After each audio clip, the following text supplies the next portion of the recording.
What's the motherfucking deal? Sauce Nation, man, I hope y'all are ready. I hope y'all excited as we are. But first and foremost, if you're not familiar with Sauce Sports is a Houston homer network. So that means we're talking all sports, only Houston, because that's all that motherfucking me matters. And it's always good to see y'all. But tonight we talking Texans training camp day one.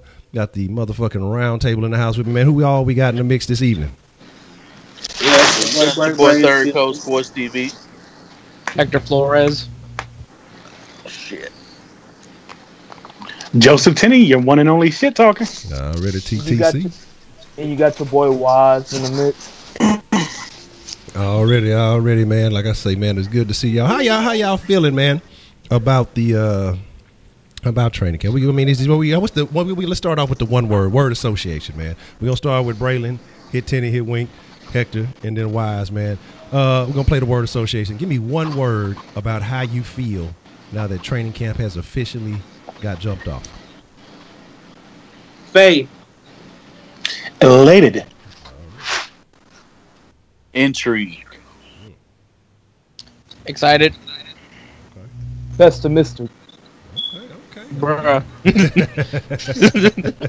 Man, we got plenty to talk about, man. But before we get into anything, man, we got to get into the most important conversation. We got to get to the most important thing to talk about, and that's you, motherfucking me, the freshest motherfucking ingredients in the world. And so if you're not familiar, if you're not aware, man, we start every stream off with the Sauce Nation roll call. So that means if you are from the city, man, shout out your side with pride. If you're not from the city, man, let us know how to identify so we can send a little bit of digital love your direction, man, because you send us love, man, we're going to send love back, because ultimately that's what it's all about, man. You know what I mean? We appreciate the fact that y'all take the time to fuck with us, to fuck with the sauce, to stir up flavor. And make sure, as you watching the stream, throughout the stream, you will see links to everybody's channel. So make sure that you follow those links. Make sure you offer them a nice subscription, because it is free to fucking subscribe. It ain't gonna hurt your finger or none of that shit there. You know what I'm saying? Love is free. But like I say, man, let's see who we got in the motherfucking mix. We're gonna talk some shit. We're gonna talk about what we seen today, and man, it's gonna be a good deal. So who we got going live this evening? Who we got going live? I see you, Voodoo Child. I appreciate the love early. Let's see. Oh man, y'all done got in here, got active early on, man. Okay. That's too much sauce. Here, but that broke ass a 9V battery chirp. All right, T-Mac 34, Eliza Johnson, Miss Voodoo. So you see she beat Voodoo in here. You know, he had that one time win. We ain't mad at it. Dr. Rabbit in the mix, dropping tunes. Wise, I see you. Not only is he in the chat, he holding it down in the round table. Voodoo Child, man. Again, like I say, a couple that mods together. Probably does other strange things together, but hey, we love them, man, because they hold down the sauce every motherfucking night. Sports React, Jason Ducey, what's the motherfucking deal? El Guapo, Malik Nelson, what's the motherfucking deal? This is Joshua, good to see you. Houston B, what's the motherfucking deal? Dallas Burns, Heidi Kleindienst, Zacchaeus, 1997. 97 was a good year. What's the motherfucking deal? Let's see. Who else we got? Make sure I ain't missing no. Mike B, what's the motherfucking deal? Wookie Cookie, what's the motherfucking deal? Balin Rios, I see you. Jake Diggy, what's the motherfucking deal? Main account, always good to see you. Dirty Bay representing Balin, I see you.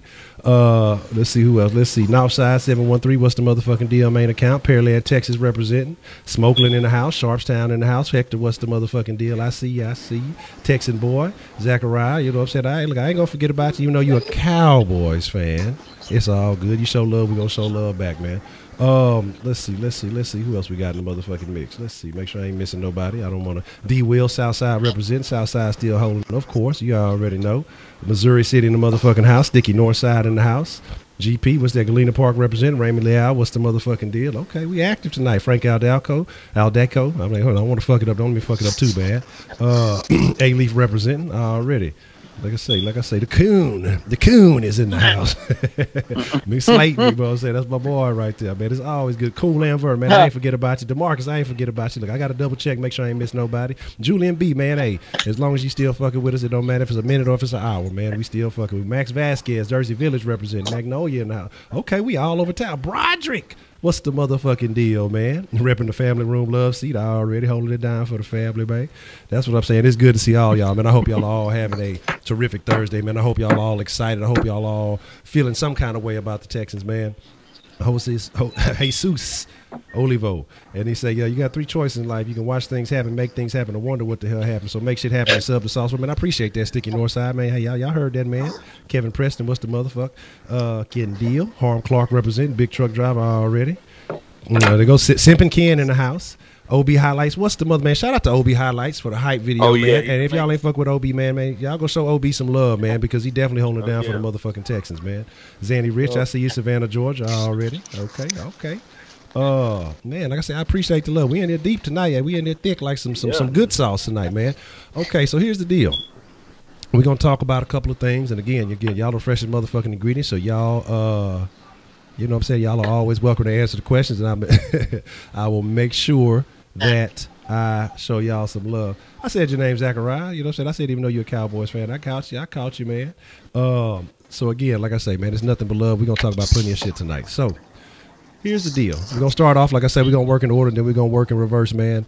I know the thing that everybody wants to talk about first and foremost, and I know it's what I want to talk about, and I know it's the first thing I noticed because everybody was probably watching it and scrutinizing and everything else that was going on. Deshaun Watson, the knee, the leg, the throwing motion, everything else Deshaun related, man. We'll start with Balin. I'm not Braylon. I was Braylon breaking up. I'm looking at Balin Reel because I'm reading Balin Reel. I'm trying to be everywhere. We go look, breaking news, Bray. You know what I'm saying? We're gonna start off with you this evening, man. What did you notice first and foremost about that boy, the GOAT Watson? I noticed that he has confidence in his knee. That is the biggest thing you look at when you're looking at a major knee injury like an ACL. Do you trust it? How does it feel? You know, your motions, your throwing. How does it feel? And I felt like he's confident that he can make every throw he needs to throw. He can run when he needs to run. I'm confident in Deshaun Watson. Excellent. Good. That's a good feeling. That's good to hear. Man, Tenny, how you feeling about that boy Watson, man? Man, you already know how I feel about Watson. I'm a disciple. I'm here to preach his last name. I mean, here's the book of Watson. Y'all take it. Everybody get a copy. And I think the most important thing you really got to take into account, man, is like, how many years has it been now that we finally have a quarterback at the beginning of training camp that we know this is our man? I mean, you've got to look at his composure, his ability to speak to the press. I mean, he's not flashy. He's not over the hill about himself. I mean, this guy's basically what he did last year. And he showed up. He answered the questions the proper way. He just brings this leadership to the role that we haven't seen in Houston since Schaub. Put it frankly, Schaub. Schaub was the last quarterback we had that we could actually go to look at. So, I mean, just looking at it, Watson step up there and handle the media the way he handles them, this is great. It feels good. That's too much sauce. Okay, I see some love for Voodoo Child. Press. Dwayne Elizondo Mountain Dew Honcho Camacho. Already. How you feel? Look, that sounds like a proper Mexican name that you just gave me there, Voodoo. But how you feeling about Watson, man? You feeling good? You impressed by what you see, man? Let the folks know how you feeling. Man, honestly, me being impressed with Deshaun Watson started that Super Bowl week. I can't stop talking about it enough. Like, I really can't, because he showed me then, you know, his level of competitiveness, you know, coming back off of an injury, how accurate he can be. Like I said, I spoke on his mechanics, his footwork months ago. You know, when the draft and everything happened, you know, and there was things that I told people that they needed to look out for. And now they all coming to fruition. You know what I'm saying? You got to pay attention to the little details and things that he's worked on. And I still see Bill O'Brien is right by his side, making sure that he's learning and he knows all his keys. He's keeping his mechanics tight, you know, and that's still the type of things that he's going to end up needing for the next few years until he ends up getting this contract, which he will get from this football team when the time comes. So shout out to Deshaun Watson for putting in the hard work, doing everything he needs to do in the offseason to get right. And he's making the whole league excited. And just the fact that NFL Network is dedicating a whole week next week to him, what the Texans training camp is going to be doing, just goes to show you how special this man really is. So shout out to Deshaun Watson and the Houston Texans and the Houston Texans fan base. That's a bet. Man. Hector, how you feeling today, Hector? I'm good, man. I don't know how I'm gonna top that, but let's see what I can do. For starters, I mean, for once, we're not talking about a quarterback competition. No. in the off season. So I mean, like, thank God.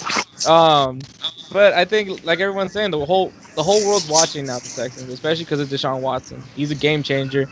He doesn't look like he's having any struggle with his throwing. I think he looks confident with that knee, like Braylon said. So I mean, you got full confidence. This is the franchise quarterback, and I mean, you got the whole NFL giving respect to him. So this is the future, and luckily he's wearing a Texans jersey. Straight up. Here's the deal. Wise. I know you do stats and logic. Drop some statistical logic on that boy DW4. What you got for the people, man? Stats? I ain't got no stats today. It ain't the preseason yet, but basically Watson was talking about how he was obsessed with football today. He was slinging the ball all over camp, making a lot of connections with Will Fuller. He was talking about how he want to perfect his craft. His leadership has an impact on both the offense and the defense. He's gained chemistry and confidence with his receiver. He looks good underneath the center. He's running that play action nice. We ain't got nothing to worry about. We know this is our number one quarterback going into the season. So we know this guy's out to prove everybody wrong. Already. Man, shout out to Ashbel, man. I see the love, man. I appreciate that, man. Like I said, y'all active this evening. I appreciate the love. What's the numbers looking like tonight, Honcho? I mean, it's the start of training camp, so I wonder O'Brien love Watson like Philip loves Jimmy G. Let's take a look. We got 64 watts. Okay, we 64 deep. 13 damn likes. How do we have 13 damn likes? Tell me. Man, look, Nintendo 64 deep in here, man. So that's before some of y'all time. Y'all don't know about the original analog controller that bitch used to break up and be raggedy in the bitch. Anyway, they hadn't perfected. It was technology. exactly 21 years ago. So y'all couldn't even drink then. Nah. Them youngsters. I appreciate the love, man. Hit that like button, hit that subscribe button if you're new to this, man. But the next thing we're going to talk about, another very important player that had went down and is bouncing back. And, again, a lot of people are talking and want to know how's it going with him, and that's J.J. Watt. So we're going to start with Wise. We're going to work our way backwards. And kind of just want to know, what did you see from Watt? I know he spoke to the media today. How do you feel about what he was saying? Talking about climbing back up the mountain and getting back into, form, and how it's taken a while. And another good fact that, that he didn't have to embrace the PUP list or anything like that. How do you feel about J.J. Watt going into this season? See, like what you just said, basically you quoted what I was going to say. But basically he's looked good. He's fully healthy. He outperformed his fitness test. He passed that with flying waters. They said he looked like he was a rookie coming into the league. That's how young his body looked. They talked about how they implemented new nutrition for him, a new workout schedule. Basically, this guy's going to come out in beast. This guy's big. This guy look like the Hulk. This guy's going to he's going to tear up the interior of that defensive line. You got guys like Clowney that's not even ready to come back yet. But when him and Clowney's on the field all season long, the NFL better be on a watch. Exactly. I agree. All right, Heck, how are you feeling about the megawatts? Man, when I saw that picture on his Instagram and Twitter, I was just at first I thought it was a boulder. It was like it was like black and white, all that. Yeah. I was like, wow. But yeah, no, I mean, obviously he's hungry, and I mean that's kind of going back to what the Honey Badger said when he in his press conference was the reason why he wanted to be in this team is because the team's hungry. And J.J. Watt is hungry. He wants to be back. He wants to be playing. And I think it shows from how well he's been training and working his butt off to get back to being with the team. And I think that's just the way J.J. Watt is. He just wants to be back with the team. He wants to be part of the team and get this defense rolling. Okay. Good deal. Good shit, man. Wink, how you feeling about that boy J.J. Watt, man? It's good to see him looking youthful. It's good to see him actually being in training camp, and he actually looks in shape versus the last 2 years coming off of his last couple of injuries. He looks different. Like I said, like the other night I had to call in when Honcho was doing the show. It was like I had to do the JJ voice and all that shit because he looked fucking broad. Like, I don't know why the fuck he's so beefed up now. Like, he got something to prove, man. And it's just like kind of like the point I made, a few nights ago when I called in on Honcho when he was doing that particular show. I want to say it was like Monday or Tuesday night. And I think the fact that things that have transpired, seeing the team going 4-12, he couldn't really be a part of that.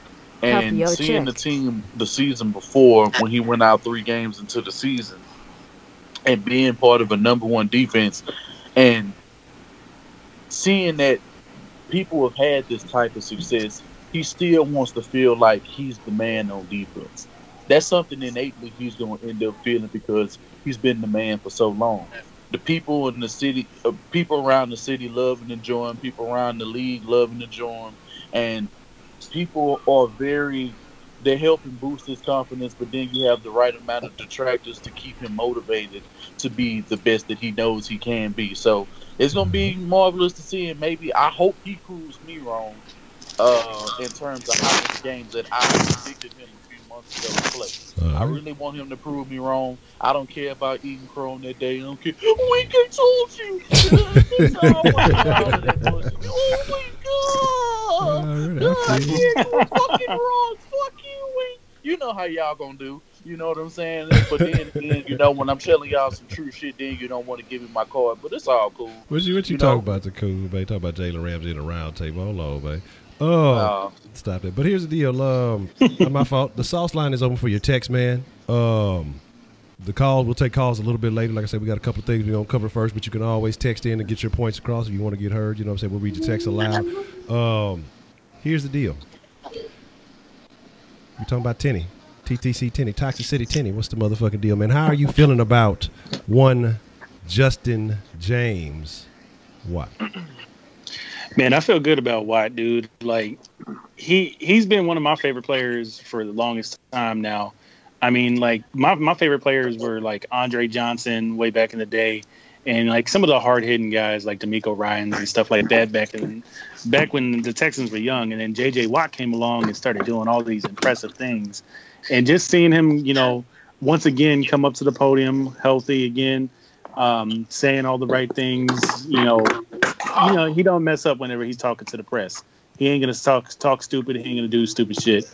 But, like, I'm really hoping that he can get back to form in some way. Because my main deal is if I can see JJ do 10 sacks, 10 balls swatted, and 10 tackles for a loss, that's a winning season for him. So I'm hoping to see that this year. Okay. Good shit, man. Breaking news, Bray. Man, y'all see how fly Bray is today, man? That boy Bray he extra fly today, you know what I'm saying? Got the fresh part, you know what I'm saying? Y'all can't even see it. Got the fresh kicks on. They so fly, he ain't even gonna put them on stream for y'all. But shout out to Bray, man. Breaking news, Bray. If y'all ain't watching, man, y'all need that prompt news. Make sure y'all are following Bray on Twitter. How you feeling about JJ Watt, man? So for the past couple years, I've been really hesitant on Watt, coming off of the major injuries. But with the changes that the Texans have made with their strength and conditioning coaches, I feel like he's going to be a 15-sack guy. Maybe I'm aiming too high, but this is the first year I feel like Watt has been 100% healthy going into camp. That's pretty much it. Okay. So y'all trying to say that Wise look like Jalen Ramsey? Stop that. Yeah, shenanigans. Oh, damn. Shenanigans. Y'all fucked up with it right back. That's shenanigans right there. Oh.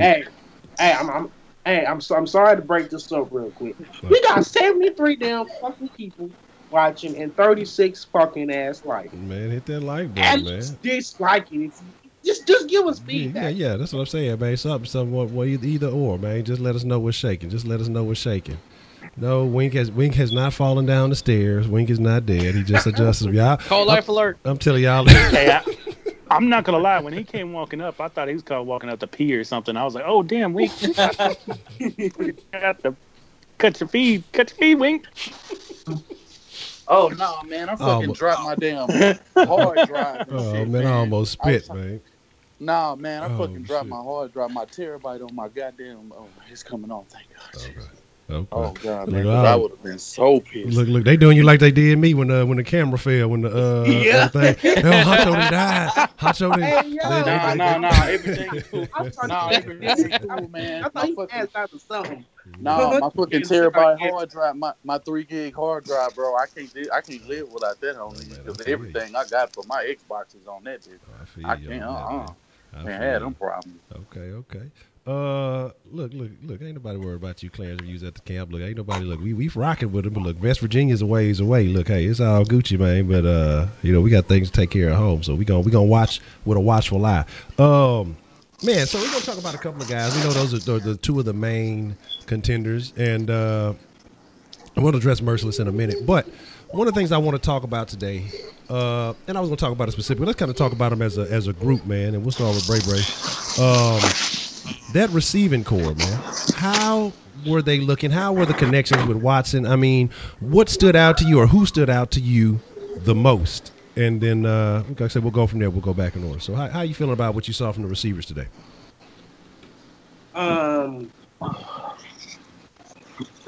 First off, I can't point out one guy because they all look at the top of their game. They all made spectacular catches when they needed to, toe drags, hurtling over barricades and shit. They was doing everything today. Especially when Watson was throwing the ball. I feel like the receivers are not confident. All the receivers are not confident in their quarterback as they should be. So this year, I just got a feeling there's 2,000-yard receivers on this team right now. No. And then they got a 700, and they got a 700-yard man in the middle. Okay.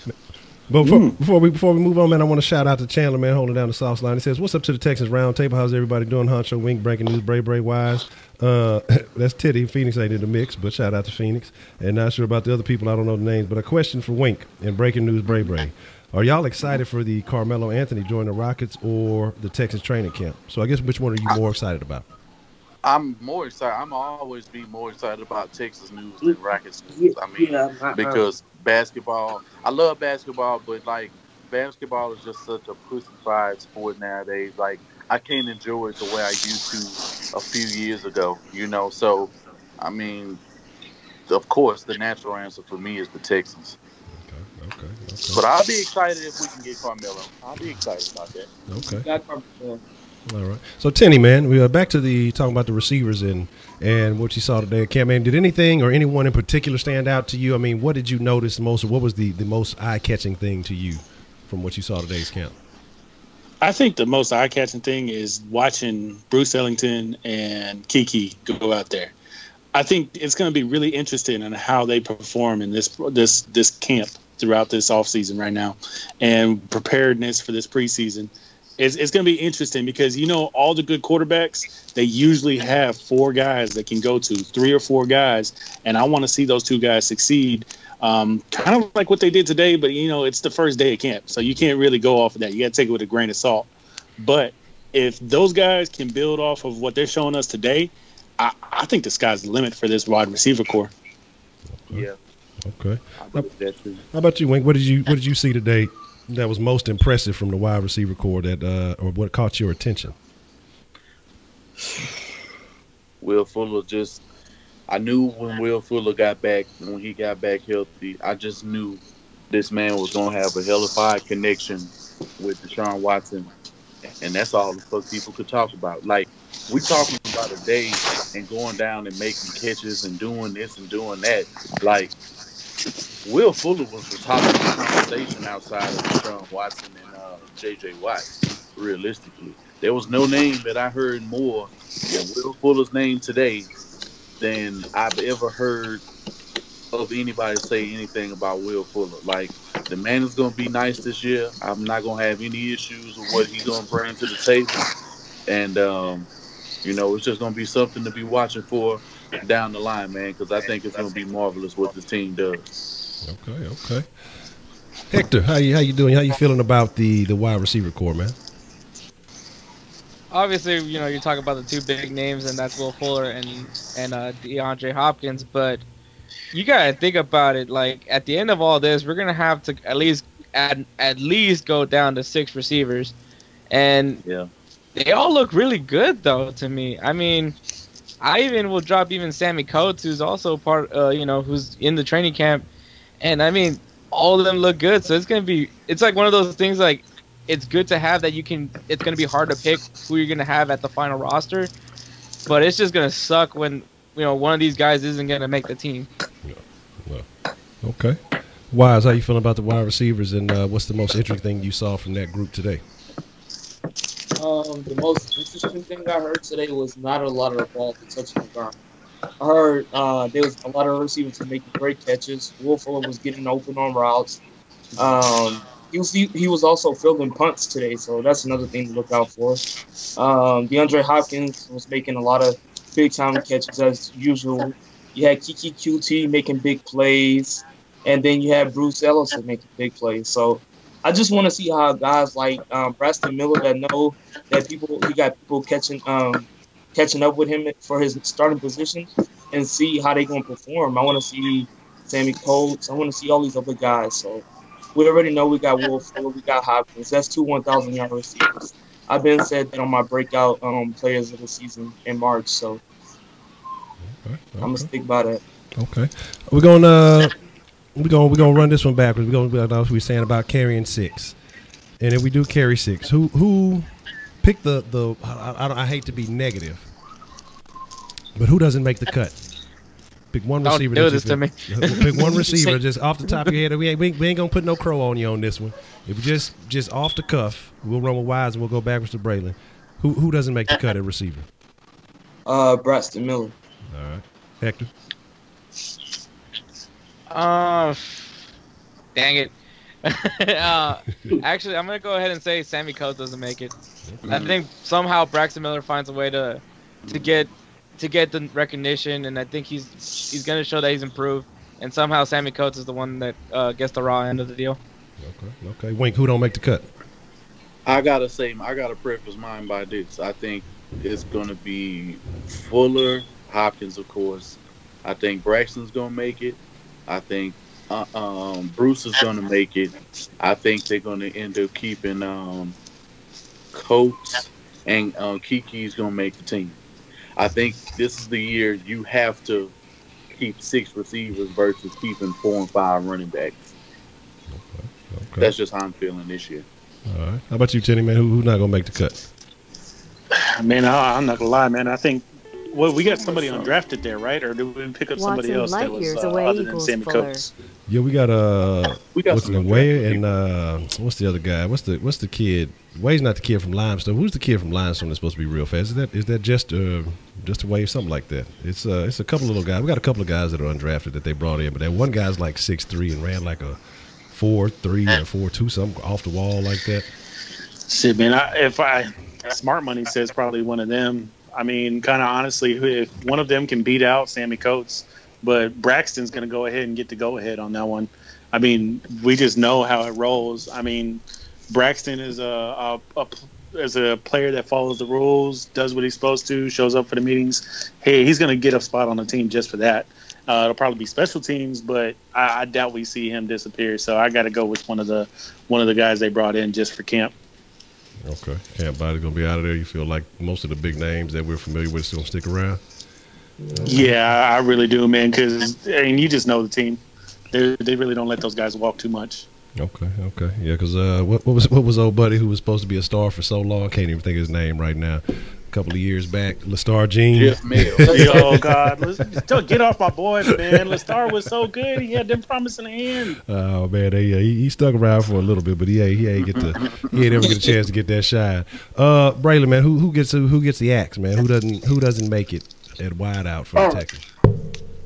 I feel like the 6 guys that we name are going to stay, but the guy that won't be on this team much long is Braxton Miller.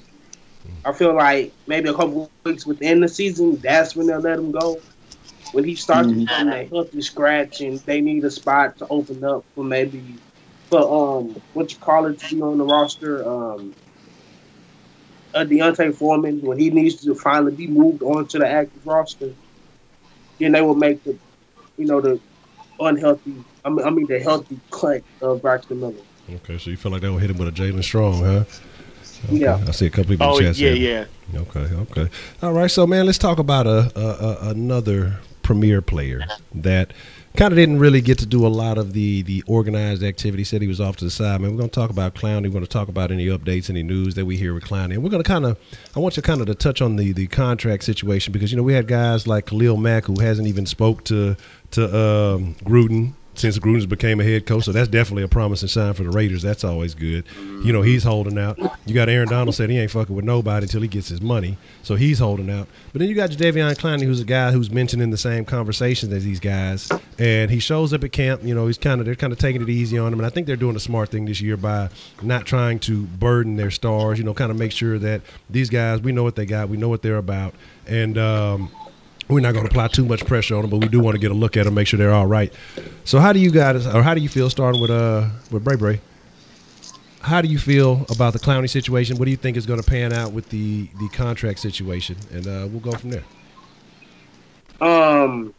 So first off, Clowney was the last person on the team to have surgery.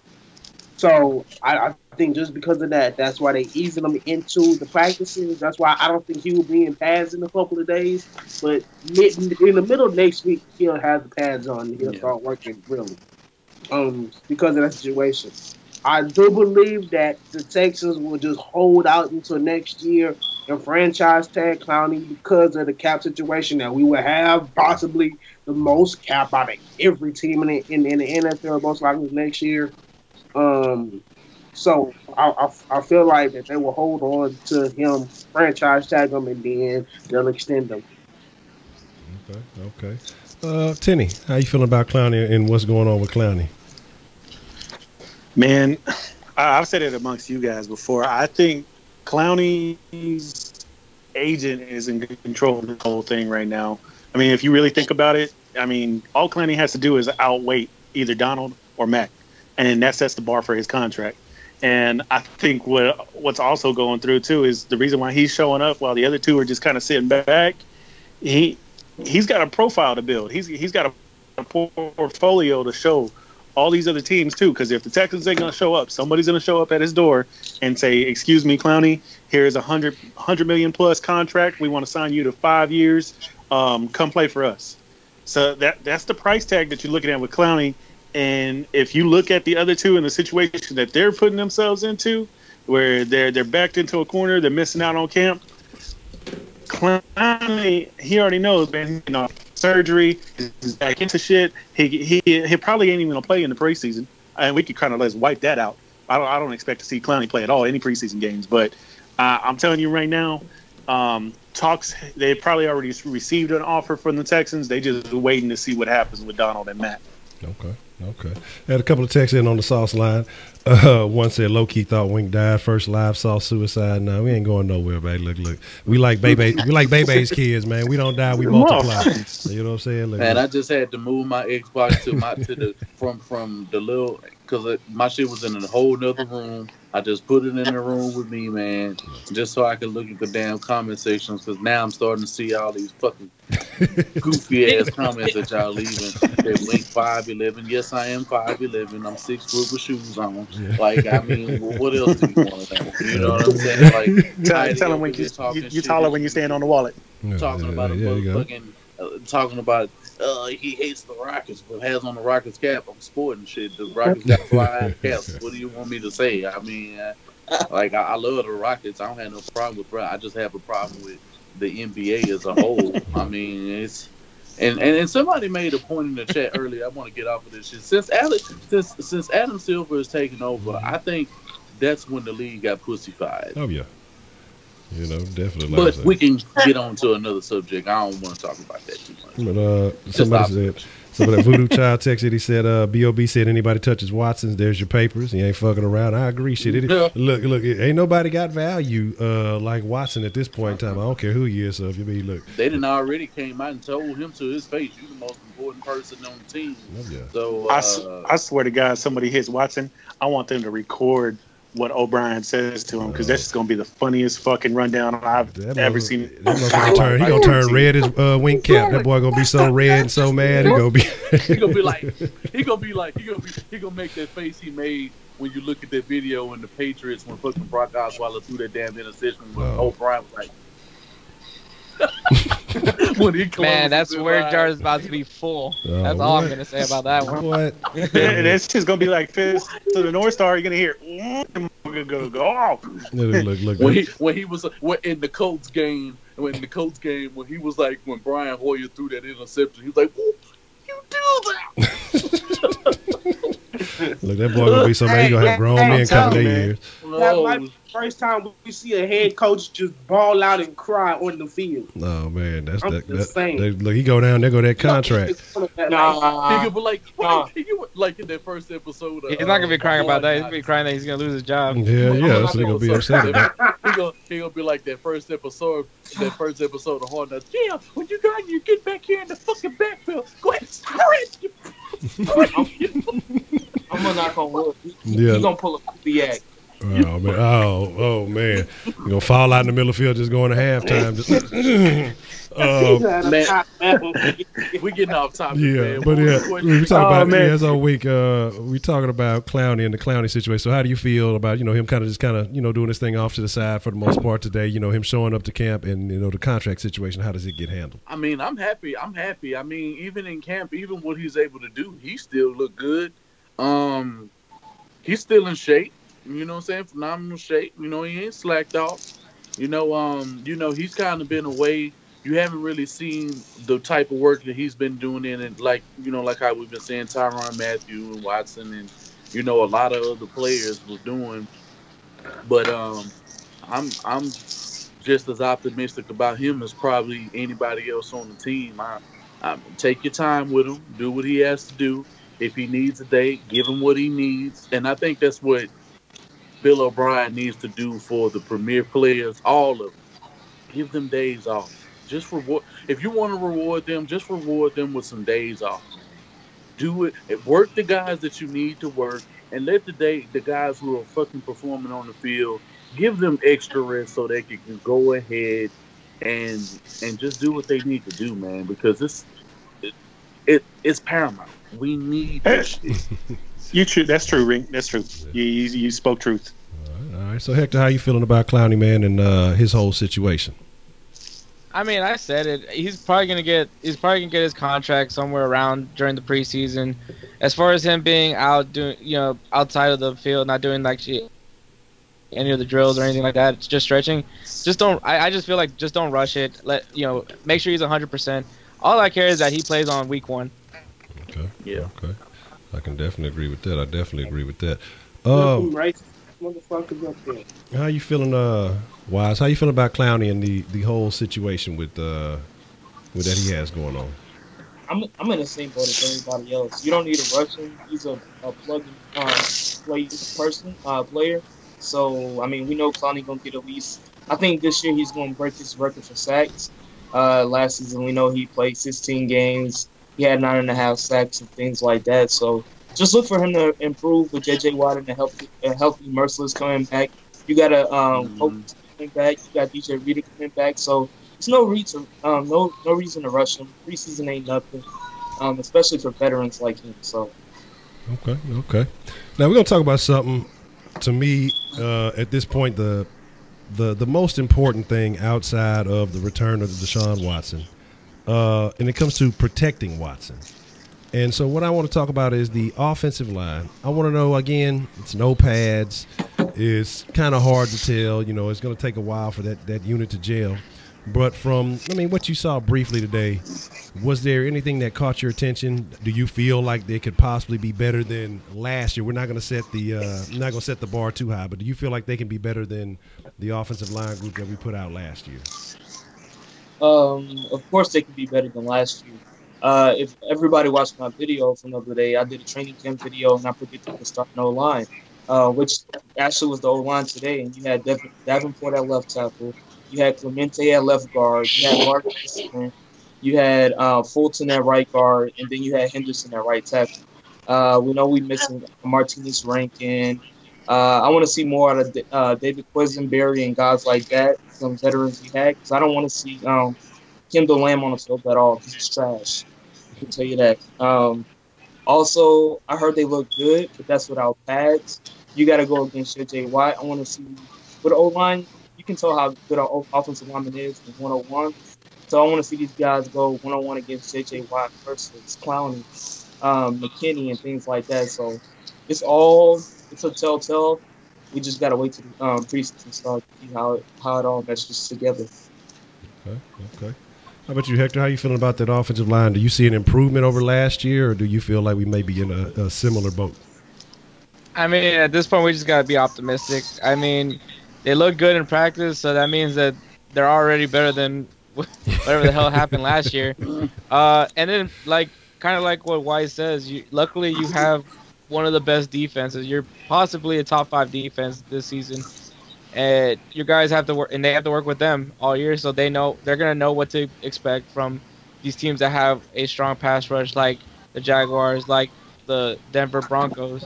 So this is a good time for them. This is definitely one of the best front sevens to be working with. So I'm gonna be optimistic. I'm just, as long as they can communicate and know who they're blocking and keep Deshaun Watson off the ground. I mean, I'm okay with it. Okay. Wink, how you feeling about that offensive line, Bubba? I don't know, man.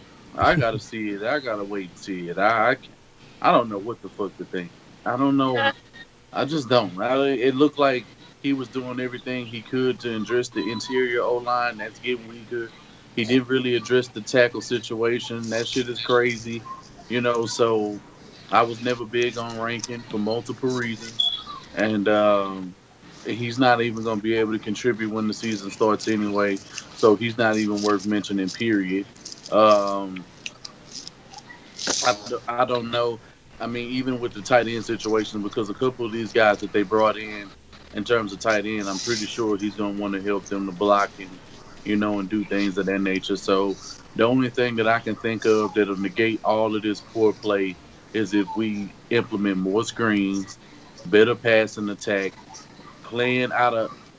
don't play out of the fucking gun so much, and play like more I formation and strong and weak, and and pistol formations, and do a lot of quick passes, and I think everything will work itself out. But outside of that, if you're trying to still be in gun and all of these elaborate formations with blockers can't hold up, then you're gonna put us in a certain situation where this man gonna end up on his back, and the run game isn't going to be as efficient as it's supposed to be. So if you have to do like a lot of more 2-man routes, do that.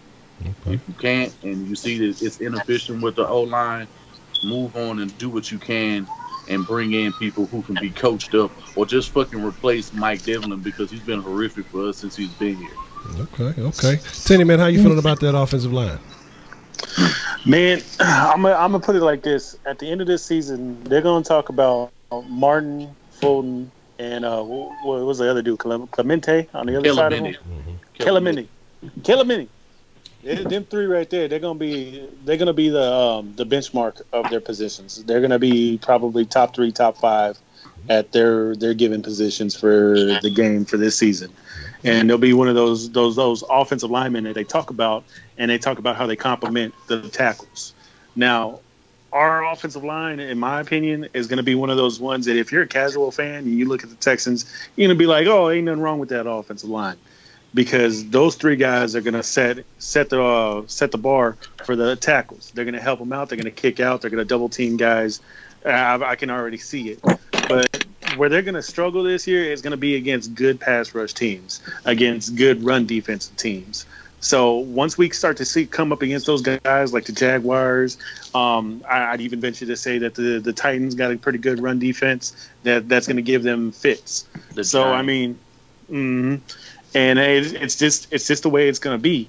But I really think that they're going to make it through this season. They'll probably be somewhere ranked between 15 to 20 throughout the league.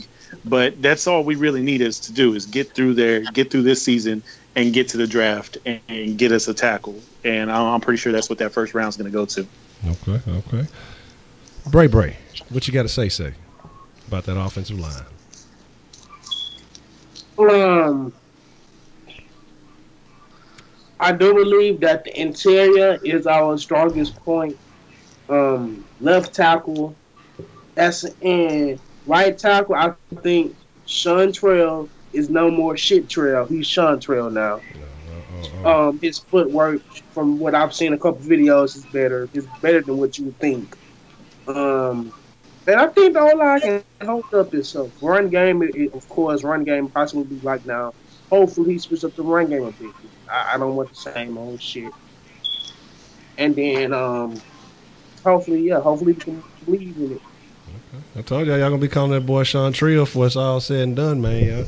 Y'all call him Shit Trail and all that. I'm telling you, Shit Trail, leave it all that. I'm telling you, Ed, I'm telling you, man. Ain't earned his respect just yet, bro. Mr. Henderson is a big motherfucker, and if he can play well at that position, I'm gonna be very happy. Hey, I'm only calling him shit show because of the Crohn's disease. Yeah, y'all just doing that boy bad, man. Look, he went through some hard times. He bounced back, had to do what he had to do. Some real hard times. Yeah. Hey, we do gotta mention something. What's that? Because Wink got a new name now.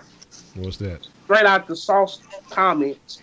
Oh yeah, I've been seeing this man now. This man is now Winkopedia. I've been seeing that shit, man. They be coming up with all kind of hashtags for me, bro. Oh, I need to be trending on Twitter or something, man. Winkopedia. They be coming up with hashtags like a motherfucker. Shit, I'll take it. That's that Sauce Nation shit, baby. I ain't mad at y'all, baby. You can do that for your videos. Wink, you can come spinning in from the side. It'll be Wikipedia. Man, when you dropping knowledge on them, man, hit them with the Wikipedia, man. Yeah, shit. I mean, shout out to Heidi. She was the one who gave me that hashtag. Shout out to her. I saw it. Can't nobody take fucking credit for it because I saw her put it in there. Now people riding with it. Shout out to Heidi. For doing the right thing. I appreciate everybody in the stream. It's easy for us to give you this motherfucking love because y'all show it back to us. So it's only right we give it back to y'all in return. Absolutely. So we're gonna talk about a position group, man. I've honestly been neglecting quite a bit. And there's a couple of other guys that we haven't discussed because there's a couple of no names or kind of new names that haven't been included. But we'll talk about the tight ends for a second. And I know we had a question on the sauce line. Somebody texted in and asked about the guy, I want to say with the former Patriots guy from, let me see. Hold on, let me see. What was his name? Matt Lingel, whatever his name is. He's from the Browns. From the Browns, okay, that's what it was, the Browns. And then, the Giovanni Robinson guy, he's on the PUP list. And he was a guy that they brought in like a basketball player last year. And they were just kind of trying to see what he's working with, maybe try to convert him. I guess they were trying to find a low-key, cheap-ass fucking Jimmy Graham or some shit. I don't know what they was thinking with that. But it says, what do you guys think about the tight end that they claim from the Browns, Matt Lingel? And we'll just talk about the tight ends as a whole. We finished off with Bray last time, so we're going back this way. Braylon, any opinions on the tight ends? What did you see from the tight ends today? I'll be honest, I didn't really catch too much. So what insights do you have on that position group? I ain't see the whole line the tight ends to be truthful with you, but I just hope that these draft picks that we could have got a better tight end on pan out. I'm just saying. Okay. All right, but you, Tenny, any insight on the tight end groups? Any insight on the Matt Lingel or Lingel, whatever? Not really, man. I didn't see anything on them today, so I'm not brushed up on how their day went today. If I had to say there was a dark horse in them all, I'd probably say Atkins might be their dark horse, the way that I think that they want to utilize him and use him this year. So I would say pay attention to Atkins because it's obvious they're going to only keep 3 tight ends. I don't know if they're going to keep 4. Just because the other position groups and what we got, and we have Steven Anderson and we have Ryan Griffin, and I know a lot of y'all ain't fans of them. I know y'all ain't high on those 2 guys, but at the end of the day, it really comes down to you need to keep at least 3 tight ends, especially for the kind of offenses that we're going to be running this year. Okay. I agree. Okay. All right. How about you, Wink? Anything on the Matt guy and any update or anything that you saw today? I don't even know who that twerp is. Never heard of him. I don't know. I don't know where we got this guy. I've never heard of him a day in my life. What's your name, bitch? I don't know. I don't know who signed that dweeb, but easily. I have no comment. Just like Bill Belichick, you know what I'm saying. So no comment. But as far as it would be complete blasphemy if they kept over 3 tight ends. And you know, because people were it wasn't too long ago. People were harassing the fuck out of us in the comment section, saying, "Yeah, Akins, man, Akins is a shit. Akins is doing this. Akins, oh God, he's this, he's that." What the fuck? Y'all ain't heard shit about Akins since we drafted him. Y'all ain't heard nobody say nothing about Akins till this plump piece of shit John McClain tried to say he was the truth, you know, like 2 months ago in mandatory minicamp. The dude is A1 garbage. Like, yeah, I'm not impressed at all. You've been hearing about Kiki all season. Been hearing about it. They cannot stop talking about this man, but you ain't heard a peep. Like, I mean, I don't know, you know, but we'll see. I'm glad you said John McClain because I just mentioned Akins and I thought you was talking about my plump ass and I was like, whoa. No. Oh man, I didn't even know 17 was on the team. I see some folks saying that 17 threw an interception 2 minutes into training camp. It's for Miami. That's just a typical Tuesday for him. It was funny when I called in the 610. When I called in the 610, and Landry and George Lopez was talking about that shit, and Landry had brought up the fact that fucking it like the first play or something like that, he got picked out by some rookie. You know what I'm saying? Rookie in practice or some shit like that. That dude is doomed. His wife hates him. She's using the she can't wait to divorce him. Like, wait, George Lopez was talking about this? No. Yes, they were. Him and Landry was talking about this shit, and yeah, it was crazy. That's awful. All right, so talking tight ends, man. Anything stood out to you? Any information? Period. But most of us don't seem to have too much intel into what's going on with the tight ends, and I don't know if that's a good sign or a bad sign. It doesn't bode too well. But what about you, Hector? You got any kind of insights on the tight end situation? It's up for grabs. That's all I gotta say.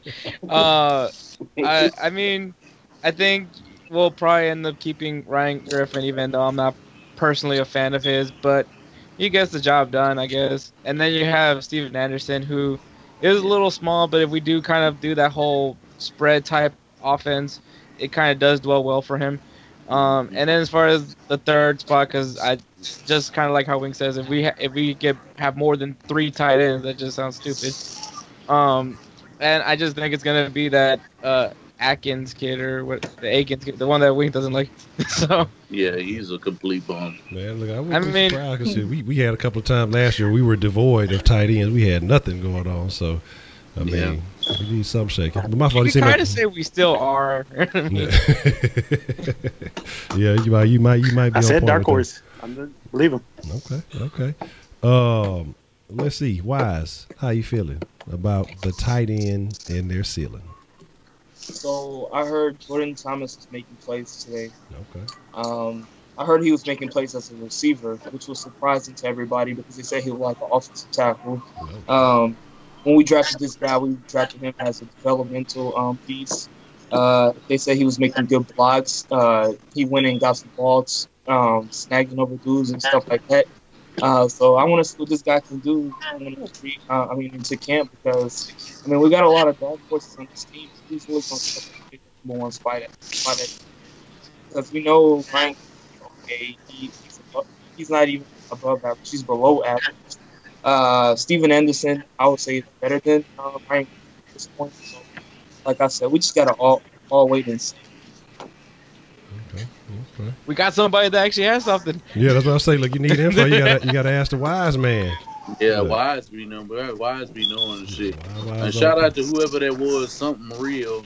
They said they heard me on 610 today. A couple people had hit me. Jason had hit me up on Twitter, and Spitz had hit me up in the hangouts and shit. Was like, man, as soon as I got in the goddamn car, nigga, they said Wink. I already knew who it was. And, you know what I'm saying? Because they was trying to hate on the sauce at the end.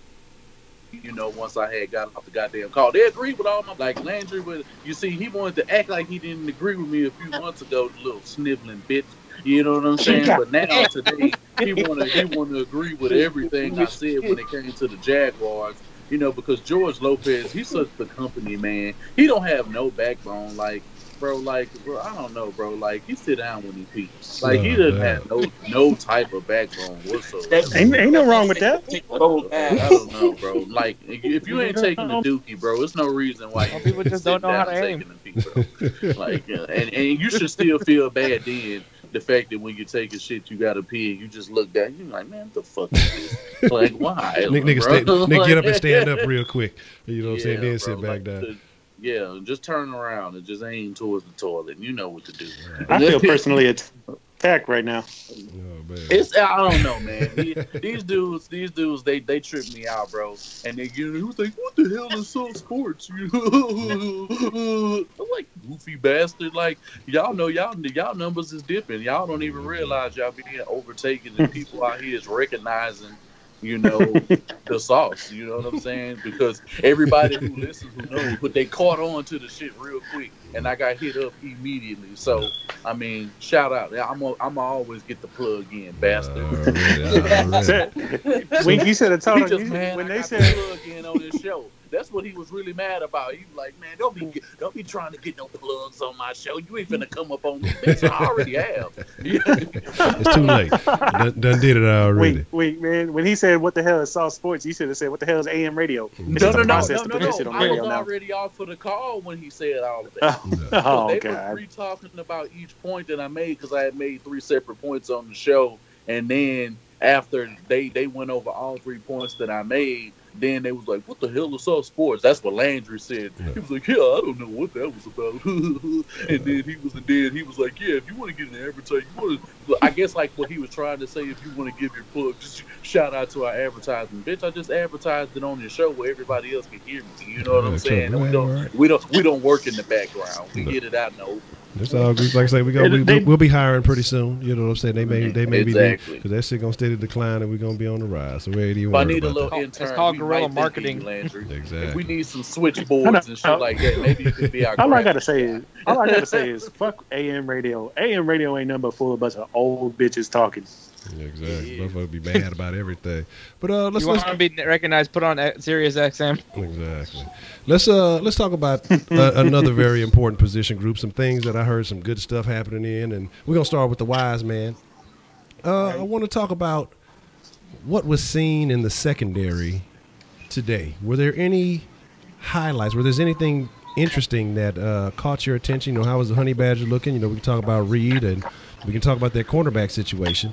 You know, what was of interest to you? So I didn't hear too much from the secondary, but I heard Tyrann Mathieu came and made a presence. He had the guys on the defense talking. He had guys put in the right position and everything.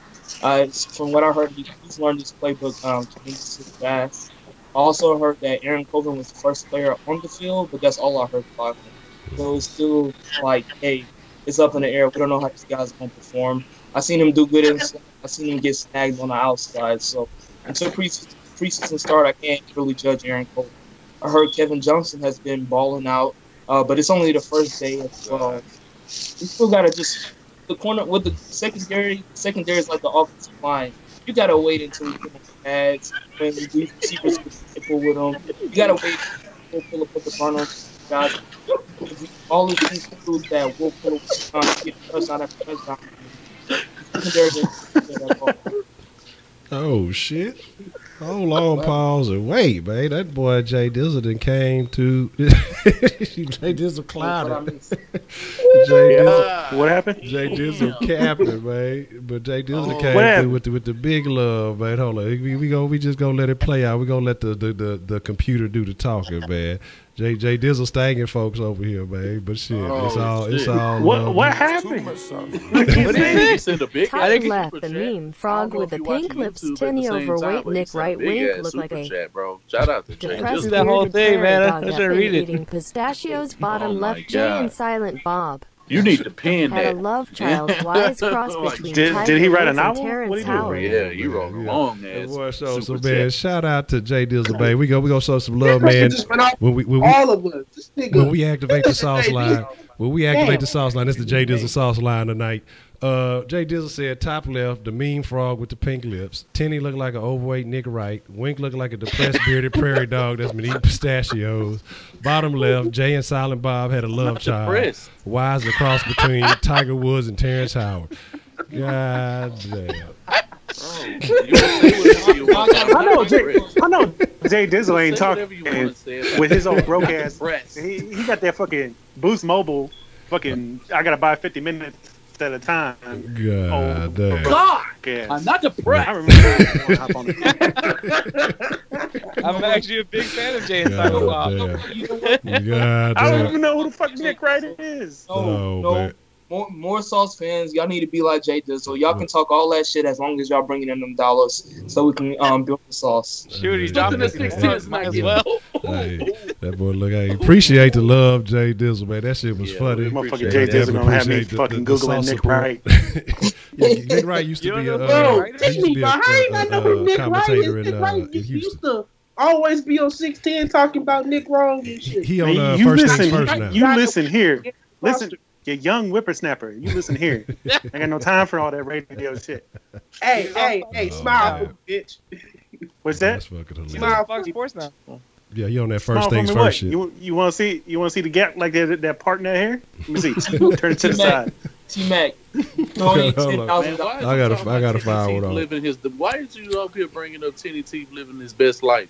Like, bro, why is you? Because, bro, you didn't have to go there. You didn't have to go do ball on his teeth like that, bro. They think they hating on my teeth. They are living their best life. They wilding out. Oh, man. They living their best life. Wild and all right. We done went off the rails, man. But shout out to Jay Dizzle, man, for the love, man. Oh, good grief. Shit. We were talking about the secondary. So we on the Hector, man. And I know y'all noticed my boy Wise, the Wise man, said that boy Kevin Johnson, the All Pro, I ain't eating no crow this year. Gonna ball out. So that's all I'm saying. But Hector, how you feeling, man? What have you heard? I mean, any interesting things that you saw coming out of the secondary today, or any interesting news that you've heard revolving around the secondary, safeties or corners or any of that nature?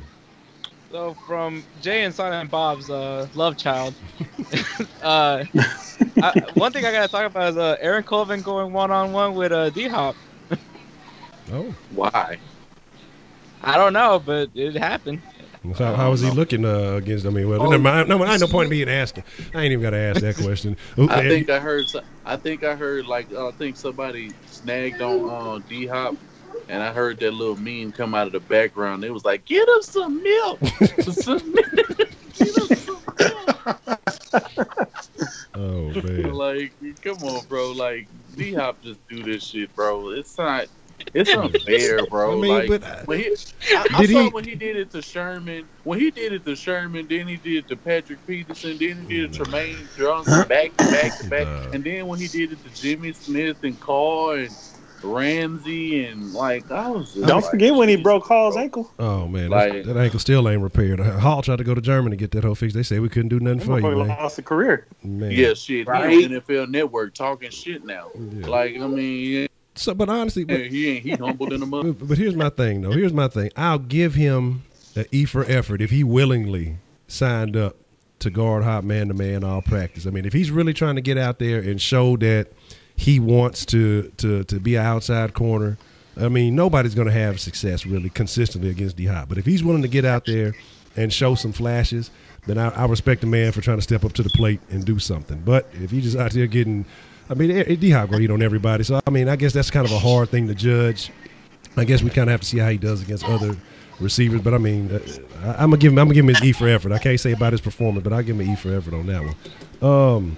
So how you feeling, man, about the secondary? Any kind of news that you came across, Wink, about the corners, secondary safeties, any of that? No, I mean I did hear about Tyrod Matthew talking shit, but he wasn't the only one. I heard JD was talking shit too. Oh yeah. Like I heard JD was talking shit out there. You know what I'm saying? Yeah. So, I mean, everybody was doing what I guess you really can't judge it. You know what I'm saying? Because it was pretty much 7-on-7. The only way you can really judge 7-on-7 is the quarterback play, the receivers and the corners, and the secondary as a whole.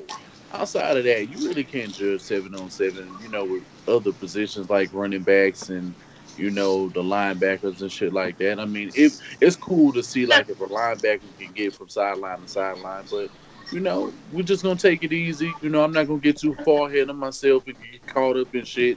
Because I did that shit last year, and I'm just keeping the right amount of guard up so that I don't get let down if shit goes south real quick. I'm already pre-prepared to deal with any disappointment if it comes our way. Not that I'm looking for it, not that I'm saying it's gonna happen, but I'm just keeping my reserve right now. I can't be one of these fans that's overly excited right now. Okay. Let's see what we got here.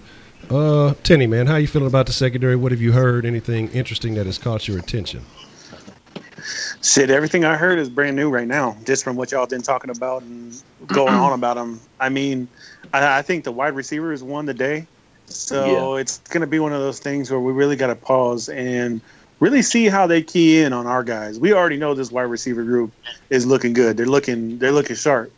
So if they can key in on them before preseason starts and start making it more competitive, I think that's the thing that I want to look for the most. That's the little articles that all these little press guys that are out there at these practices are looking at. I want to see if they're going to say anything about them as far as keying in on Hopkins, keying in on Fuller, really deterring their abilities to catch the ball and actually try to make some plays out there.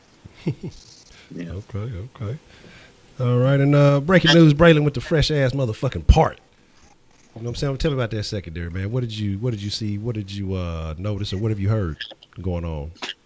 Only thing I heard is what y'all said. Aaron Colvin trying to guard Hopkins. I'm saying trying to. And that's the operative word is trying. He tried. It's not going to work. Would any of y'all do it? I just picture his ass flailing about. You let me get his check. If you let me get his check, I'll go out there and I'll attempt. I wouldn't embarrass my ego. That's the same mentality. Yeah. But I was telling people. I got that fat boy run. I ain't making nothing. I was saying it the other day in the stream. I was saying Hopkins gonna snag on Aaron Colvin all the time, and people was like, "Nah, you dumb. You don't know what you're talking about." Yeah. Come on now, bro. This let's be real. Bro, he was doing it before he got here. So let's be real. You idiot. All right. Whoever said that, you idiot.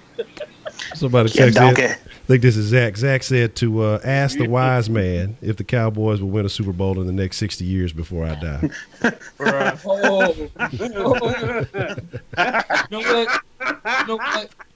You know what? I'm going to give him one. You'll give him 60 years? In the next 60 years? That's a long. You got to think Jerry Jones going to die.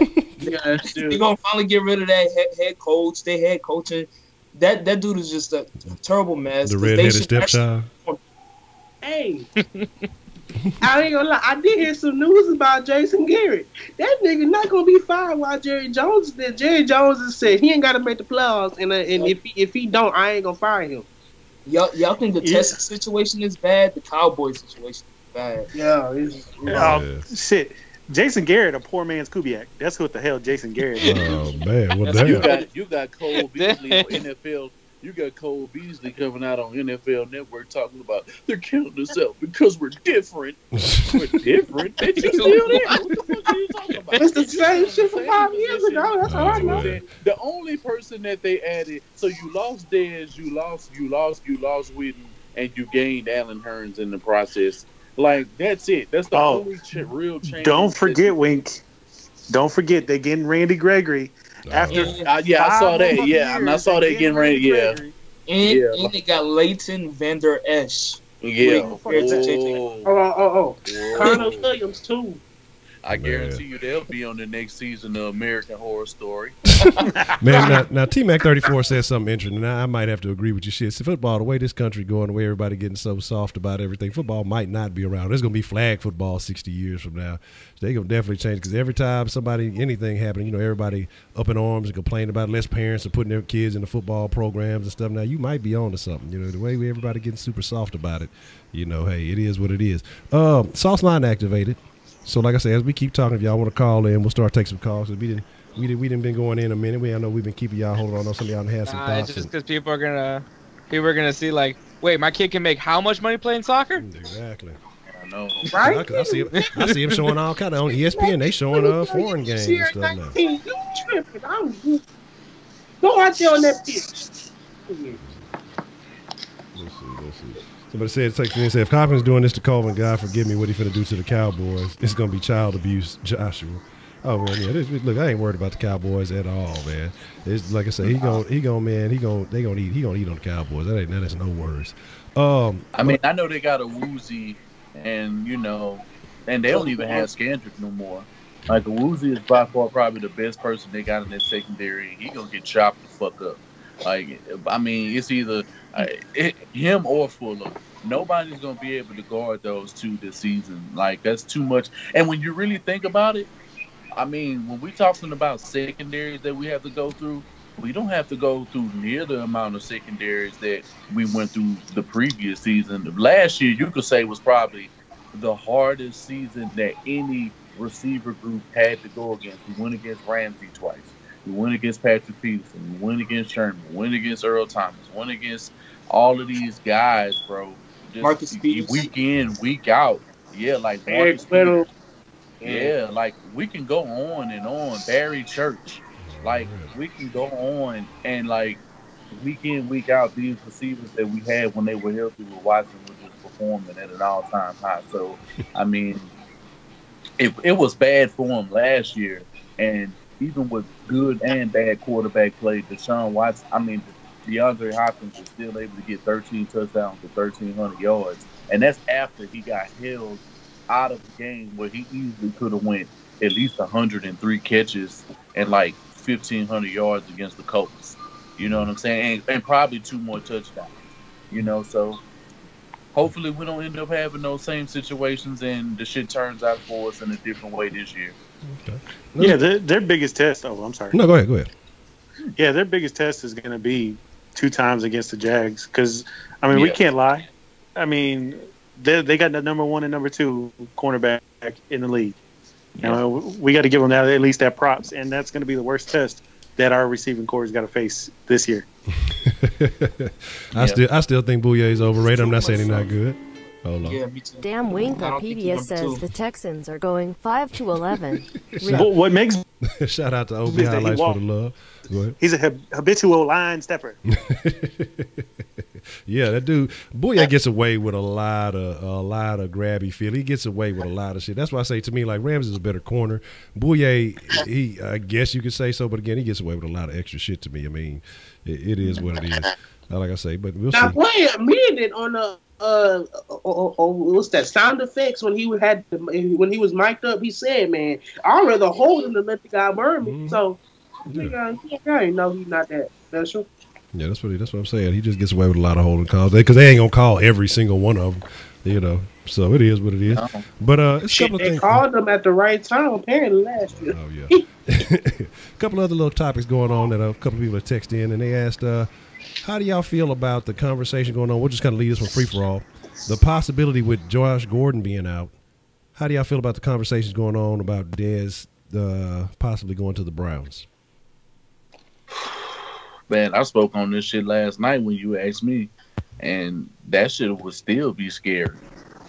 Like, because Josh Gordon eventually is still going to have to – I mean, he's not missing – it's not like he's missing any games. It's just that during training camp, he just got to get his mental health shit right, you know, which is understandable. You know, he's making sure that he's doing what he can to stay off of the opiates or the cocaine and the weed or whatever he was doing, you know what I'm saying? And the bitches, you know, I'm pretty sure they was in a drug in his life too, you know? So,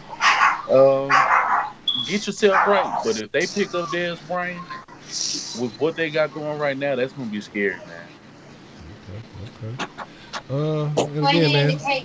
Again, shout out to OB Highlights for the love. And if y'all ain't following OB Highlights, man, shows a lot of Texans love, man. Y'all need to go check it out. Go check out that Texan Heights video. Again, you know what I'm saying? Tell them the sauce sent you. Trust me, that shit is dope. Heidi worried about somebody's wife. Stop it. Speaking of the Browns, man, the Browns have been talking a lot of shit. I mean, they feeling themselves. Landry talking some shit, talking about who was it said that, you'll be lucky if we don't hang 40 points. What quarterback is finna hang 40 points up from the Browns on anybody? I like Taylor. The Baker's not gonna do it. Baker gonna be running from the law. What I heard, and I got inside sources with the Browns. Baker Mayfield look like he's trash right now, so he needs time to develop. So. Oh man. It's clearly no. I just seen before we even started the show, they were actually talking about. They were talking to Tyrod. He's the clear favorite. Yeah. It ain't no doubt about. It ain't no doubt about that. It ain't none of that Hoyer Mallet type situation that we had a little while ago. You could forget all of that shit. That's not happening. Okay. So I mean, if we're being hypothetical, what do y'all see the Browns averaging in points? I mean, they're new and improved. They've upgraded in a significant amount of places. They've had some talent carry over from the last few years, but this is still the Cleveland Browns. They still have, Hugh Jackson, head coach. What do you honestly see the Browns averaging in points this year? Okay. I'm just going ahead and use a couple seconds here, just real quick. They have Tyrod Taylor. They have the O-line that they still have with Joel Bitonio still there leading the pack. They have Josh Gordon. They have Juice Landry. They have David Njoku. They got Nick Chubb, Carlos Hyde. I mean, it's the roster is deep. It's just a matter of if Hugh Jackson knows how to coach that team. Right. Now, I feel like they can drop 25 without problems, whenever. But I don't think Hugh Jackson has the ability to do that. So I'm going to go by 17, 18, 20 points per game on the average. Okay. I see Kenneth talking 23. I see Jack Tripp and a motherfucking pimp talking 22. Jay Dizzle saying 17. I want to believe in them. I want to see Cleveland actually do well because, I mean, they done lost LeBron. They back in the slums as a city. But I think that it's just it's going to be a bunch of overhype. I mean, it's Cleveland.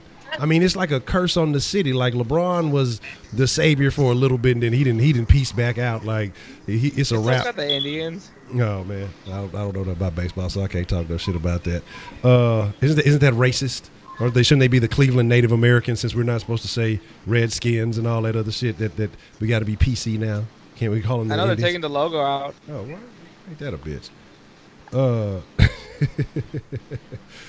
Somebody harassing somebody talking about their kids better clean their room.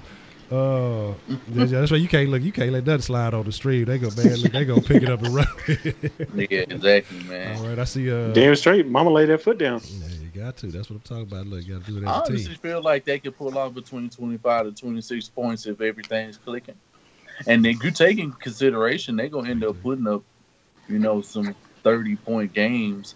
They could probably at least do that like 3 times this year. Yeah, there's no reason to really say that they couldn't do that with considering what they have. I mean, if you give us that damn roster, we easily averaging 41 points a game. Like we're doing that. Like we're doing that so comfortably. If we have the team that Cleveland has, at least in terms of their O-line and their weapons, proven weapons at that. I just gotta say this, man. Cleveland looks a hell of a lot like that fucking Philadelphia Eagles team from a while ago when they went and got all these people that are supposed to play well together and it just didn't work out. Yeah, the dream team. Talking about the 2011 team, the dream. Yeah, that one. Yeah, I'm just saying, like, don't be surprised if it happens. Don't let it catch you off guard. Well, I think we admitted that it's still Cleveland, but go ahead, Wise. I do think Tyrod Taylor is underrated though as a quarterback.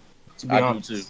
Because if we didn't have a quarterback still, I would have liked to see us trade for Tyrod Taylor last season. I mean, why not take a chance? He's been one of the most accurate QBs in the league. Put Watson on their current team right now with the Browns. What do you think they do? Honestly. With Jarvis Landry, over 100 catches. Josh Gordon, we already saw what he did when Megatron was in his prime. He shit on him like it was nothing. I think what would happen is that they would have, or Watson would have high touchdowns and high interceptions. I mean, you wouldn't be able to make up for some of those guys' inability to play against some of the other guys in the league. And then you got to just take into account it's Hugh Jackson. I mean, Hugh Jackson don't draw it up for nobody. Yeah. My thing is, he had Kaiser. Kaiser could have been a little bit all right. Kaiser ended up going to what, the Steelers? No, he ended up going to the Packers. Green Bay. Oh, Green Bay. What am I thinking? Who went to the Steelers? No, that's the other dude that was Dodd. Who went to the Josh Dobbs. Yeah, they went to the Steelers. Yeah, okay. My thing is, Josh Dobbs. Yeah, I agree though about the Tyrod. I feel like Tyrod got something to prove. Because I felt like he was kind of insulted last year with that situation that they kind of played him. So I think he's going to come out and he's definitely going to prove some people wrong. He's got Joe Thomas gave him his seal of approval, and thought that he's going to be pretty good. So I think it's going to be real interesting to see. But fuck the Browns. What do you feel like? Everything being healthy, both sides of the ball. What is the offense? And we'll start with Wise and work our way backwards. What is the offense putting up, and what is the defense giving up as this Texans team if we stay completely healthy for 16 games? The offense is going to average at least 30 points per game. If everybody stay healthy, everybody at least 30 points per game, and the defense is going to be number one defense in the league. It's not a doubt. You got Romeo Cornell coming back. You got guys that want to talk. You got Honey Badger. You got a new swagger on this defense that we didn't have in a long time. You got some head hunters. You can put Honey Badger. You can send him on a blitz, and he's going to come with full speed. I don't know what we're doing at the other safety position, but I don't know if Kareem Jackson is going to be Reed, but I'm pretty sure we're going to have a lot of knowledge, a lot of guys with experience on this defense. So I think this defense has 30 sacks this season. I mean, 30 just coming from JJ, Merciless, and Watt. I mean, and Clowney. So you just got to wait and see. But I think the offense can be maybe number 2 or number 3, and the defense can be number 1. Okay.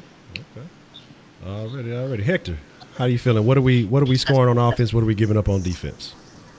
I think the Texans will probably be averaging like around 35 points a game. And then on defense, I mean, just looking at the schedule and looking at some of the offense that we're playing against, I could see like averaging 20 points allowed. Okay. How about you, Wink? What are you thinking? What kind of numbers are we giving up and what kind of numbers are we putting up? Fully healthy, I could see the team. I'm probably not going to go as high as 35. I'll probably say about 28 to 29 points. 28 to 29. I think that's more realistic because that's still 4 touchdowns, a 4-touchdown average. That's still a lot of points in a football game. True enough, we're going to have games where we score over that easily. But the defense, I think, healthy, under rack, 15, 16 points a game that they could average for the season. I really think because of the communication, they're really going to be able to lock down, and they're going to limit dudes. They're going to be able to limit a lot of shit that's going to be able to go on.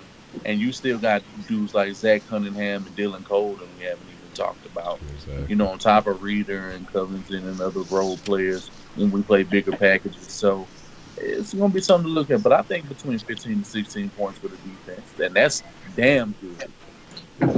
Okay. Man, Tenny, how you feeling about that? What's that defense giving up and what's that offense putting up?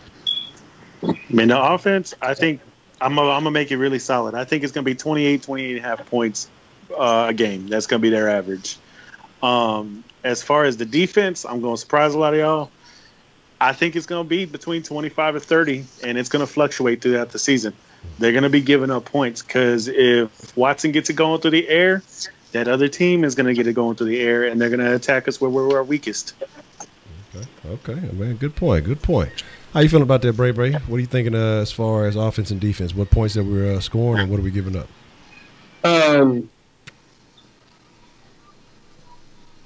If the team, if the offense is healthy, the offense will score 30 to 35 points per game.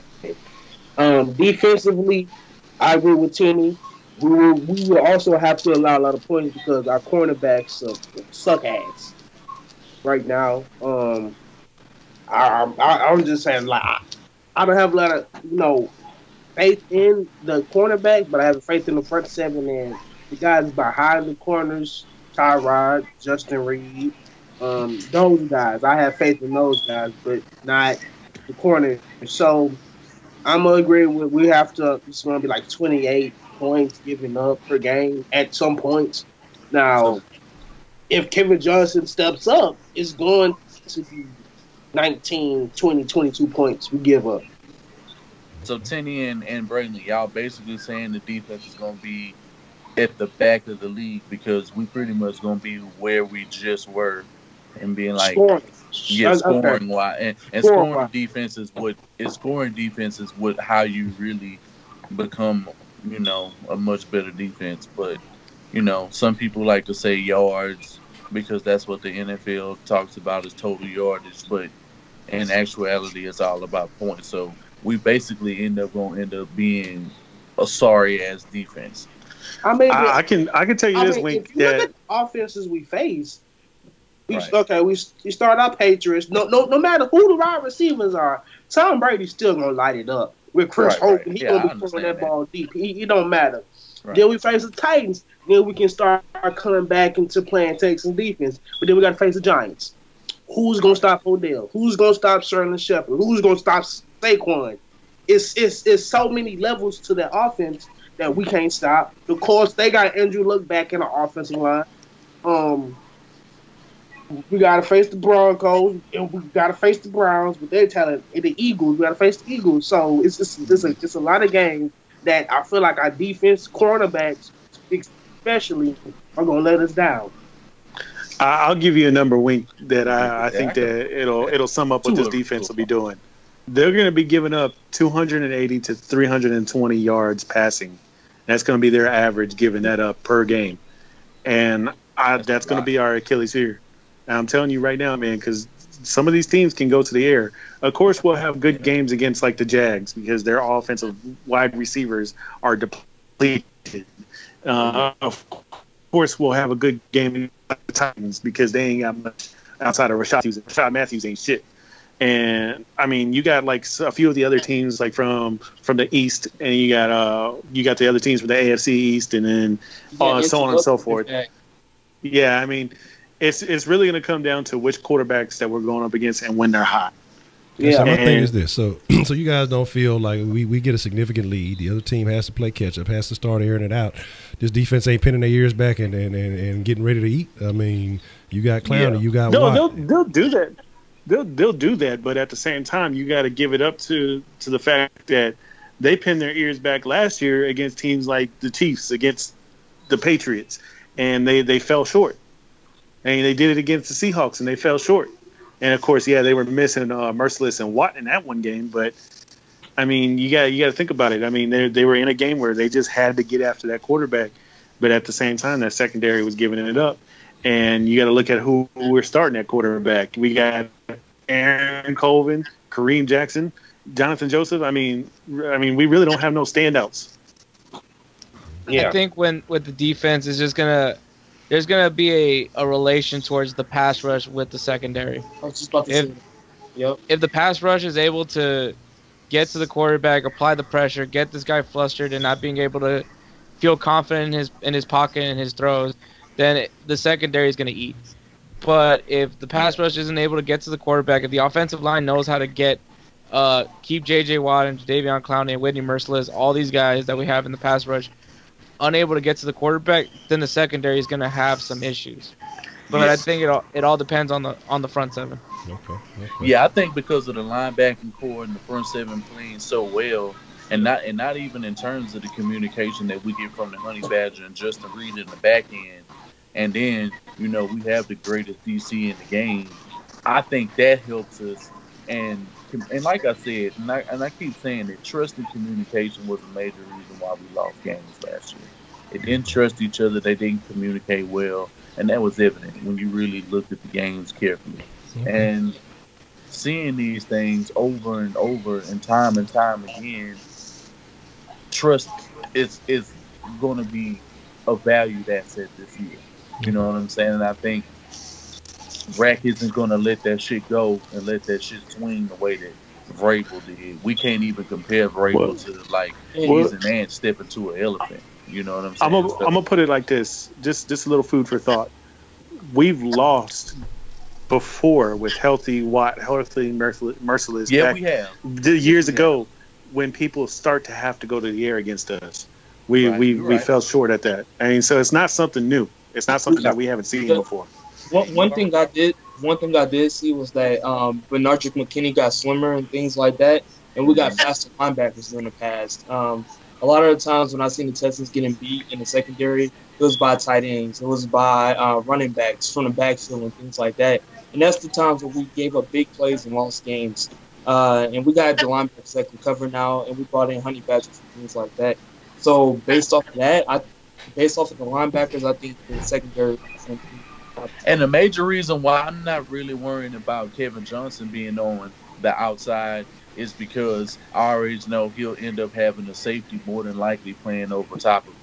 And because you have a guy like him with good instincts and they can close in, has good tackling angles, or the Honey Badger, I think that he's always going to end up having a safety blanket over him in case if he's ever making any mistakes or if they pin on that. I think they're going to start adjusting their coverages, rolling around, playing a lot of overloads, playing a lot of safe, a lot of like zone blitz, which is what when Romeo Nick Cornell gets very exotic, he brings out that zone blitz, and you don't know where pressure's coming from. Shit is becoming from delay from the linebackers. You got ends rushing at different angles, and they running stunts and all kind of shit. So it's going to be intriguing to see, and that's why I'm saying, even with this, and even what you said, yeah, maybe in the playoffs against some of the better quarterbacks, we ended up doing that.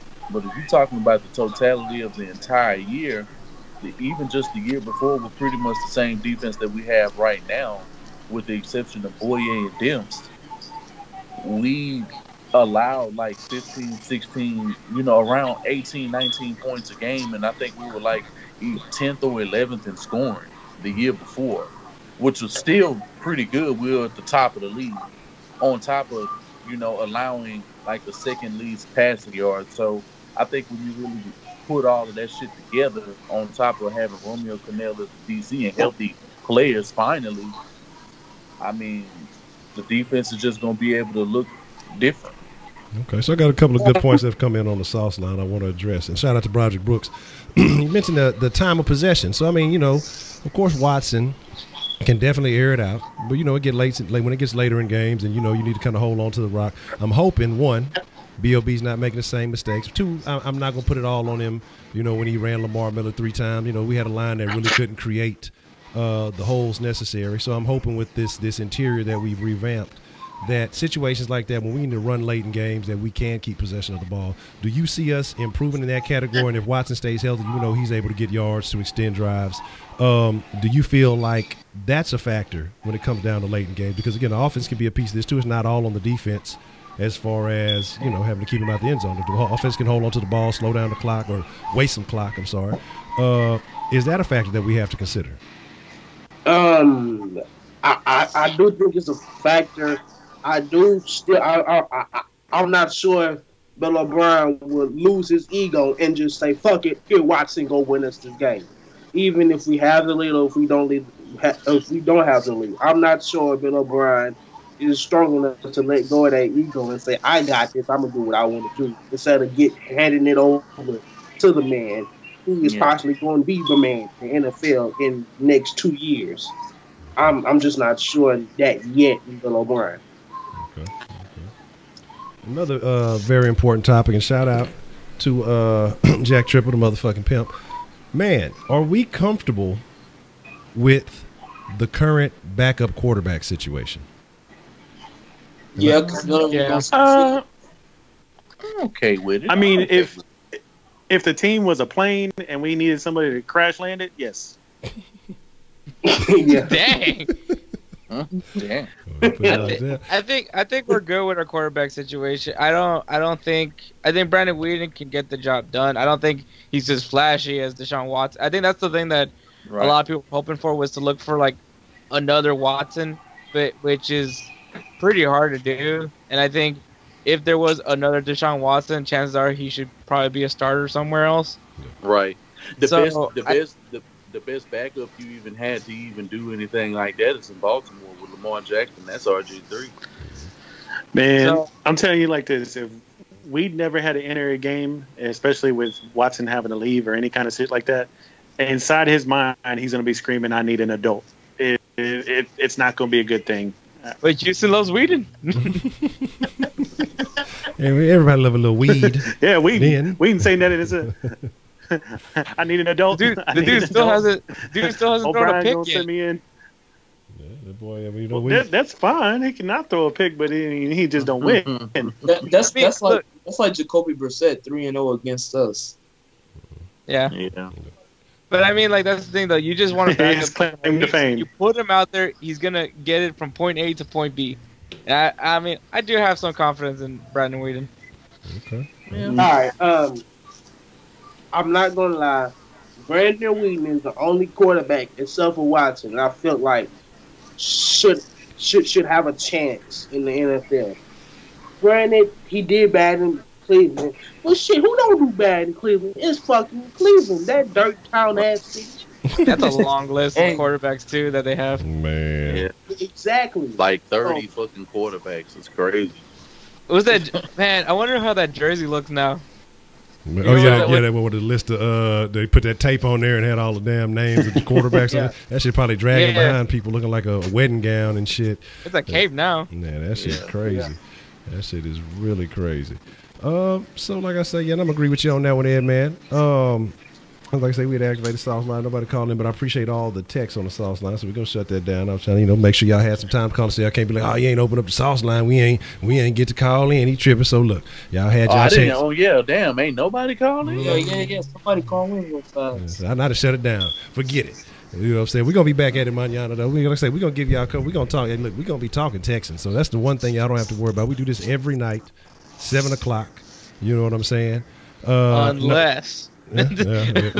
Sometimes things happen. But my thing is, not because Ed Man said so. That's not why we shut it down. Because I say, you know what I'm saying? I know these guys have families and things to tend to, and we've been talking a good amount. We've been talking for an hour and some change here. But like I say, we're going to do this every night. Every night these guys are available. Yes, definitely fucking Friday tomorrow. So my thing is, like I said, we're going to have plenty more to talk about. We're going to be tuned in to what's going on. We're going to discuss, we'll talk about some Melo because I think it's supposed to be about 48 hours or something like that before Melo, because I think he's already, they've already did the trade. They said the Hawks and just waving without having to do a physical or anything like that. And so they said about anywhere from about 48 to 72 hours, something like that, before Melo is in a Rockets uni. So when that happens, we'll discuss that too. It's basically a done deal. I'll be busy that day. Is that pretty much a done deal? Like, is that really just coming into fruition? I mean, I've been seeing it, but I haven't seen anything just like so concrete.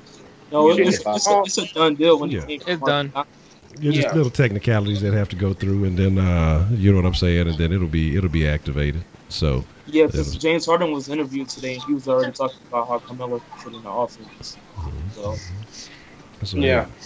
And then he said Carmelo said he started by play. He ain't coming off the bench. Yeah, he said he ain't fucking with that bench. He said he'll decide when he's ready to come off the bench. So there's that. We'll discuss some of this and plenty more. But here's the deal, man. Sauce Nation, I appreciate each and every one of y'all, man. I appreciate you, the Texans Tubers Roundtable, man. I want to shout out to all the love from Ashmel, J Dizzle, Voodoo Child, man. Y'all came through with some super saucy super chat love today. Yes, Kush Den at 10. So now that the it's back to football season, and the round tables and the sauce may be a little bit longer because football is king, NFL is king, and that's what the people like to talk about. We're gonna make sure we give y'all plenty of sauce. We ain't gonna cut y'all short on the sauce. So so we're gonna move the Kush Dens to 10, Den at 10. So it's easy to remember. It's a rhyme, and sauce at 7, man. So again, like I say, other Texans fans, other Texans lovers, Texans babes and Texans girls, for all of y'all who be on the gram talking that shit. I identify as a Texan, however it's identified. But You know what I'm saying? Make sure you share the love, man. Make sure you share the sauce because, like I say, you know, those people on the old dying medium saying they don't know what Sauce Sports is. We're going to show them. We're going to introduce it to them. They're going to find out. They will know. So make sure you, like I say, if you follow on Instagram and Twitter, again, the channels have been listed. So make sure that, you know what I'm saying, y'all go show these guys some love, man. You like what they talking about, make sure you go follow. Make sure you go show some love because we're going to be real active this season. And, again, these guys will be putting up great videos, great content on their own, too. So, again, make sure y'all show some love. But with that being said, man, you guys got anything to say before we get up out of here? Oh, man, shit. Just shout out to everybody who came through. Shout out to everybody in the round table for committing their time, being dedicated to doing this shit because we got a plan. We're going to carry it out, make sure that we're the biggest outlet. And you know it's funny to hear, like when you do listen to Source 10, when they say the radio 610 and the sports leader and 610, like y'all ain't leading this shit in nothing. Like, what the fuck you're leading yourself to darkness?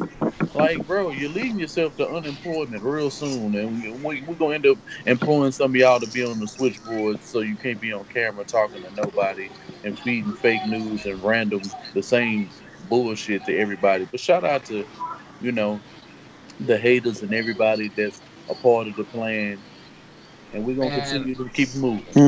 I think, honestly, last time I heard about 610 was that whole little tussle they had on Radio Row in the Super Bowl. And that shit was like 4 or 5 months ago. Yeah. And see, I see now why John McClain ain't get involved. If he can't win a fight with a speed bump, you know what I'm saying? He would have had an issue trying to break that up. He might have broke both fucking shoulders and shit. So I didn't call it a fight. I call it a tussle because I don't think I think the word fight would have been a little too respectable. The only fight John McClain's lungs ain't strong enough for a fight like that. Just listen he ain't ready for a tussle. Just him opening his lips. He's not ready for a standoff. Yeah. That little them fucking coughing up whole cheeseburgers. That little tiff they had on Radio Row. But yeah, man. Anybody else got anything before we clear out? I'm gonna make sure everybody. Yeah, man. Shout out to everybody in the comment section. Jay Dizzle, suck my dick. Overweight Nick Wright. You know I love you, Jay Dizzle. You gonna go Google Nick Wright after? Who the fuck is this motherfucking Nick Wright? I don't look like that motherfucker. You know, I didn't want to say nothing, but my light bulb went off, and I was like, "Oh shit, Nick! I know who Nick Wright is."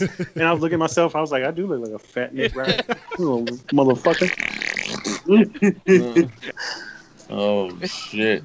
Shout out to everybody in the screen, man. Y'all make sure y'all go follow Tinny. Y'all go follow Hector. Y'all go follow Brebe. Y'all go follow Wink. Y'all follow me. Y'all follow the Sauce. I mean, we got this movement coming. We putting in work. Y'all like what we got to. Y'all like to listen to us. Y'all like to stream. I mean, y'all just keep coming through. This thing gonna grow, and y'all gonna be a part of that. So just keep on putting in the time. We're going to put in the time as well. Absolutely, man. We're going to give it to y'all the way y'all want. Like I say, we trying to do something different. We trying to bring it in. It's for the people, man. You know, all these other platforms, and why I say they talk at you, man. We talk with y'all. Like I say, we're fans talking to the fans, man. And that's why we got the sauce line. That's why we have these things going, because we want y'all to be a part of this. That's why we read your comments. That's why we appreciate the things you say, your contributions, and all these things. I don't want y'all to ever think we take that for granted, because, again, like I say, time is the one asset.